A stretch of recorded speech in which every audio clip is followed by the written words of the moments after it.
Très heureux de vous retrouver sur CamNews 24 IDFM en direct de Garoua pour cette édition d'information. À la une, c'est 4 avril 2025. Le Lamido de Maroua, nouveau membre titulaire du comité central du RDPC, exprime sa joie. C'est à la faveur d'une marche de soutien et de remerciement au président national du parti à Maroua. Le temps fort en ouverture du journal. Coupe d'Afrique des Nations U17 Maroc 2025. Les Lionceaux du Cameroun jouent leur survie dimanche prochain contre l'Égypte. Une victoire pourrait propulser la sélection au deuxième tour. Les précisions dans ce journal. Voilà pour la vitrine de ce soir.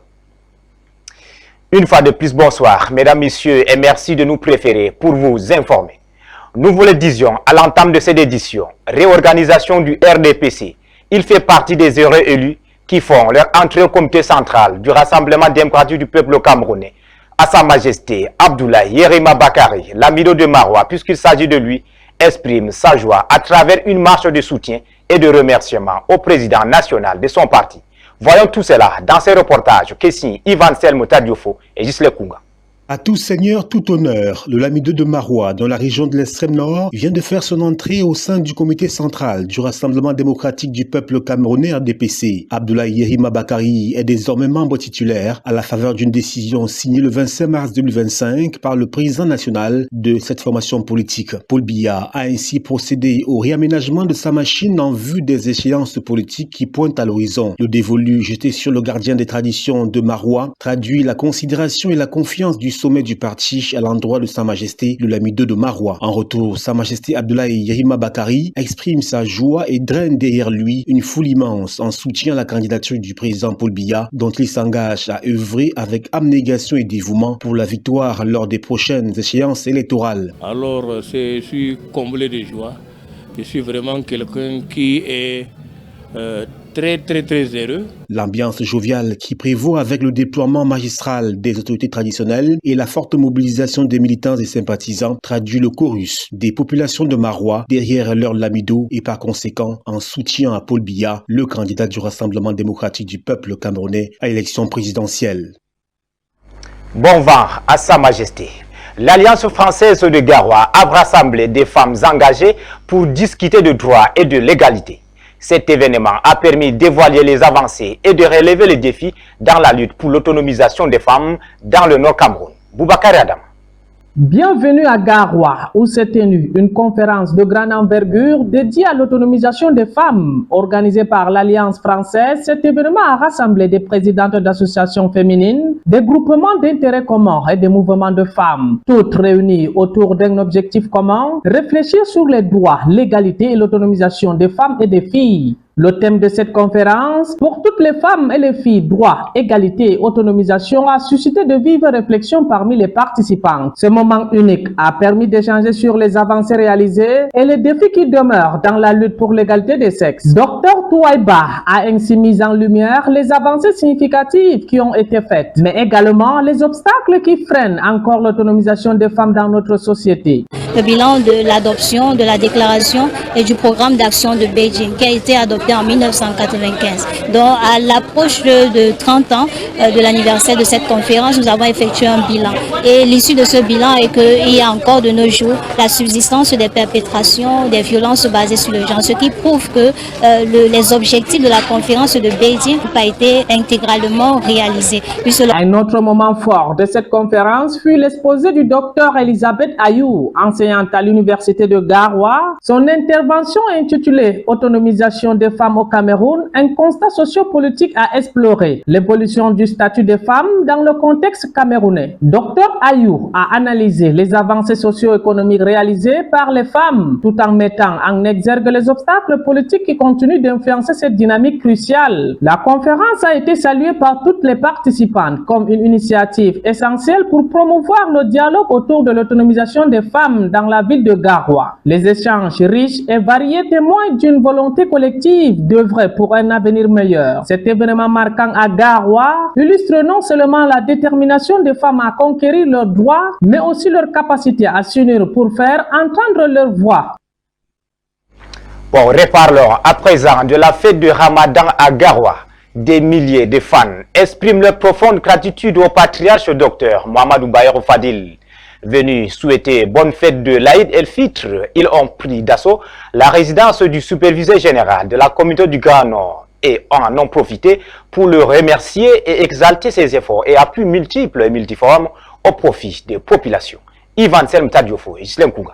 Ce sont des milliers de fans, partisans et sympathisants qui ont pris d'assaut la résidence du docteur Mohamedou Bayrou Fadil le 2 avril 2025 au quartier Mawaré, dans la ville de Garoua, région du Nord, pour lui souhaiter la Barkada Salah, fête de l'Aïd el-Fitr marquant la fin du mois sacré de Ramadan. Venus d'horizons divers, notamment Rabinga Salam, Laïndé, Wouro Kanadi, Takasko et bien d'autres quartiers de la ville, ces hommes venaient aussi et surtout manifester solennellement et avec emphase leur reconnaissance à l'endroit du superviseur général de l'association de la communauté du Grand Nord CGN pour ses appuis multiples et multiformes. Au rang des réalisations exaltées par les visiteurs figure la création de 17 forages en une seule année dans ces zones, l'accompagnement conséquent de plus de 50 personnes à mobilité réduite, la prise en charge totale des frais de scolarité de plus de 50 élèves, sacrifiant ainsi à son leitmotiv suivant lequel investir sur la jeunesse, c'est préparer l'avenir. Un accompagnement suivi et poussé pendant le mois sacré du Ramadan, avec près de 7000 repas servis aux fidèles musulmans et autres à Garoua comme à Douala pour la rupture du jeûne. Une magnanimité légendaire du docteur Mohamedou Bayrou Fadil, vivement exaltée et sanctifiée à cette occasion.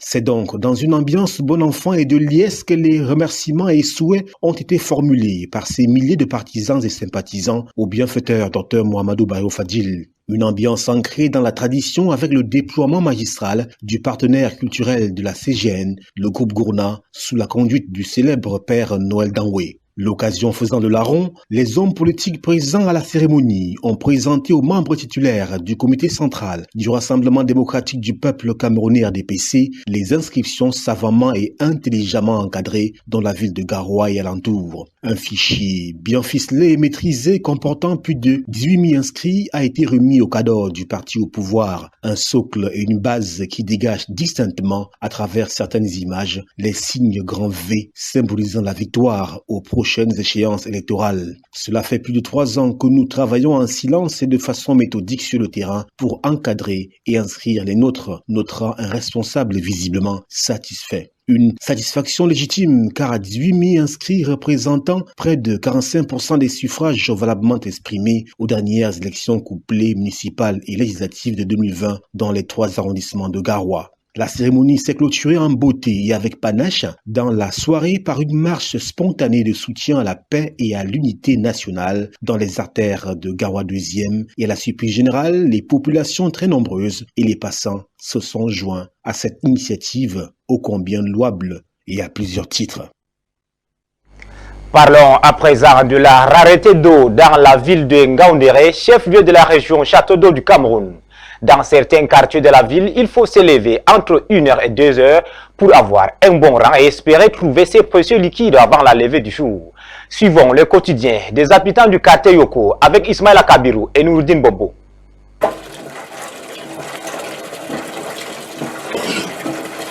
À 3 heures du matin, le quartier Yoko, dans le premier arrondissement de Ngaoundéré, s'anime d'une agitation inhabituelle.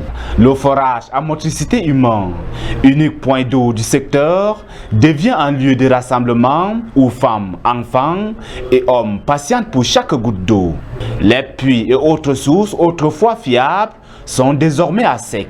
Ici, l'espoir d'obtenir de l'eau potable exige une attente de plus de 2 heures.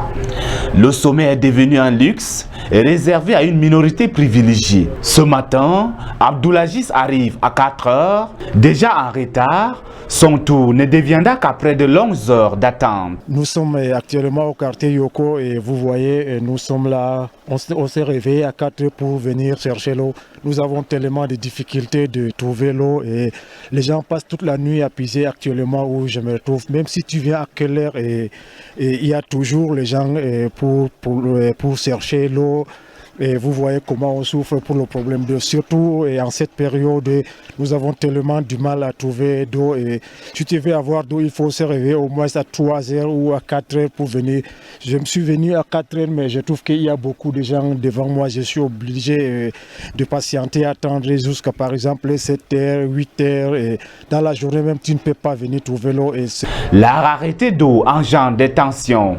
Mais ce matin, l'atmosphère est plus calme. Les usagers patientent assis à même le sol, chacun partageant son expérience et son désespoir face à cette situation difficile. Ça nous dérange. Par exemple, ils ne veulent pas parler, oui, le mari qui vous amène à l'eau. C'est ça. On ne peut pas préparer sans l'eau. Même les travaux, les petites choses, on ne peut pas faire sans l'eau. L'eau, c'est la vie. L'eau, c'est la vie. On souffre ici, là. Les hommes comme les femmes passent la nuit à la au forage. Par exemple, moi, depuis 1h30 de suite, je n'arrive pas à trouver de l'eau. Mais voici. Les habitants de Yoko se disent abandonnés, pointant du doigt l'inaction des élus locaux. Leur priorité, obtenir de l'eau, peu importe sa qualité. De nombreux quartiers de la capitale régionale de l'Adamawa vivent la même crise. En sport, football, Coupe d'Afrique des Nations U17 Maroc 2025. Les Lionceaux du Cameroun jouent leur survie dimanche prochain contre l'Égypte. Le match nul de 0 but partout enregistré jeudi face à l'Afrique du Sud condamne le groupe de Seydou Alioum presque au miracle de dimanche. Une victoire pourrait propulser la sélection au deuxième tour, synonyme de qualification pour la Coupe du Monde au Qatar. Plus de précisions dans cet élément d'Ali Jida et Michel Ateba. Face à l'Afrique du Sud, les Lions U17 nourrissent de gros regrets, mais gardent toujours l'espoir d'une probable qualification. Nous sommes venus pour prendre les 3 points. Bon, ça n'a pas pu. On n'a pas eu les 3 points. Nous pensons que nous allons revenir plus fort le prochain match. Malgré la nette domination contre les Bafana U17, les poulains d'Alioum Seydou ont manqué de réussite. On s'attendait à un match difficile contre l'Afrique du Sud, dont une équipe qui aime la possession. On savait que ça allait être difficile, mais bon, nous d'entrée, on a quand même travaillé avec un bon plan de jeu qu'on a mis en place. Et je pense que dans l'ensemble, c'est un match qu'on a contrôlé du début jusqu'à la fin. Et finalement, il manquait ces petits buts-là qu'on n'a pas marqués. Le score de parité de 0 but partout enregistré jeudi condamne le groupe à battre l'Égypte lors de la 3e et dernière rencontre pour espérer être parmi les meilleurs 3e. C'est que du positif parce que nous voyons quand même les enfants dans l'apprentissage et c'est très bien pour nous. De notre côté, nous sommes vraiment satisfaits du jeu produit. Donc, mais après, à la fin... Au thème de la phase de poule, 10 sélections vont obtenir leur qualification pour la Coupe du Monde U17 prévue cette année au Qatar. Les Lionceaux, 3e avec 1 point, jouent leur va-tout ce dimanche contre les jeunes pharaons, dernier avec 0 point.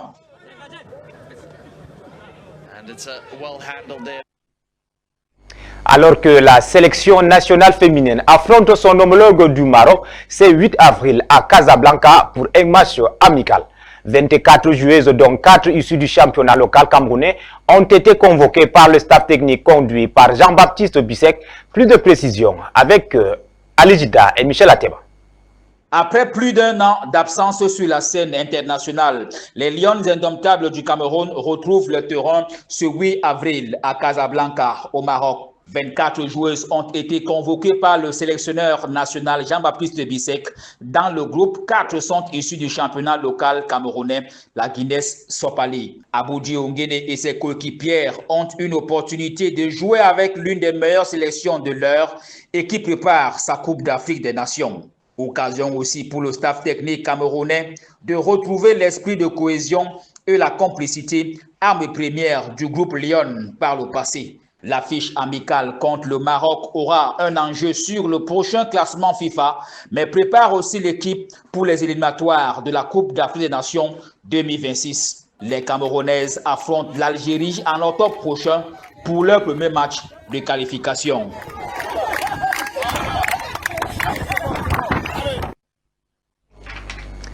fin du 20h sur Camnews 24 en direct de Garoua, mesdames, messieurs. Merci pour votre confiance renouvelée sans cesse à nos programmes. Agréable soir à tous.